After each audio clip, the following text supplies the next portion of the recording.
ஒரு காட்டு பகுதியில ஒரு மரத்துல ஒரு பொந்து ஒன்று இருந்துச்சு. அந்த பொந்துல ஒரு எலி ஒன்று வாழ்ந்துக்கிட்டு இருந்துச்சு. பொந்துக்குள்ள இருந்து இருந்து ஒரே புழுக்கமா இருக்கு. கொஞ்ச நேரம் வெளியில போய் உட்கார்ந்து காத்து வாங்கலாம். லா லா லா லா லா. லா லா லா லா லா. என்ன சுகமா காத்து வருது. பசிக்கிற மாதிரி இருக்கு. எங்கேயாவது உணவு இருக்கான்னு பார்க்கலாம்.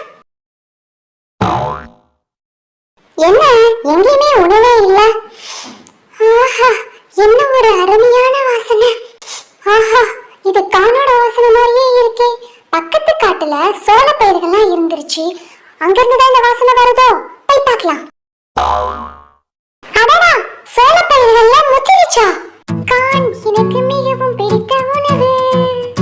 கான் எனக்கு மிகவும் பிடித்த உணவு. அதை ரசித்து ருசித்து சாப்பிட போறேன். கான் எனக்கு மிகவும் பிடித்த உணவு. இன்னைக்கு ஃபுல்லா இந்த கான் எல்லாத்தையும் நான் சாப்பிட போறேனே. ஜாலி ஜாலி இருந்துச்சு. நேரானது கூட எலிக்கு தெரியல. காத்து வேகமா அடிக்குது. மழை வர மாதிரி இருக்குது. என்ன அதுக்குள்ள இருட்டிருச்சா?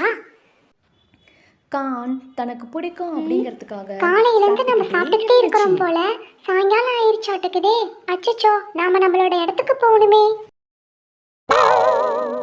என்னால நகரவே முடியல.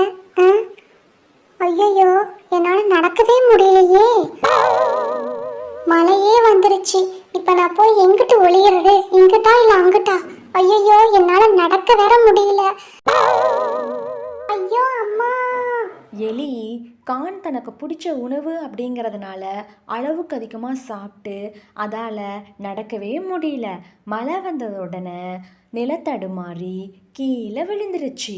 மழையிலேயே எலி படுத்துக்கிட்டே இருந்துச்சு. நான் அளவுக்கு அதிகமாக சாப்பிடாம இருந்திருந்தேன்னா இந்நேரம் என்னோட பொந்துக்கு போய் நான் ஜாலியாக தூங்கிட்டு இருந்திருப்பேன். இவ்வளோ சிரமப்பட்டிருக்க வேண்டிய அவசியமே இல்லை. நான் ரொம்ப தப்பு பண்ணிட்டேன். இனிமே அதிகமாக உணவை சாப்பிடவே மாட்டேன். தேவையானதை மட்டும்தான் சாப்பிடுவேன் அப்படின்னு எலி சொன்னுச்சு. நமக்கு பிடிச்ச உணவாக இருந்தாலும் நாம் அளவோடு தான் எடுத்துக்கணும். அளவுக்கு அதிகமாக எடுத்துக்கிட்டோம் அப்படின்னா அதனால் நமக்கு சிரமம்தான் ஏற்படும்.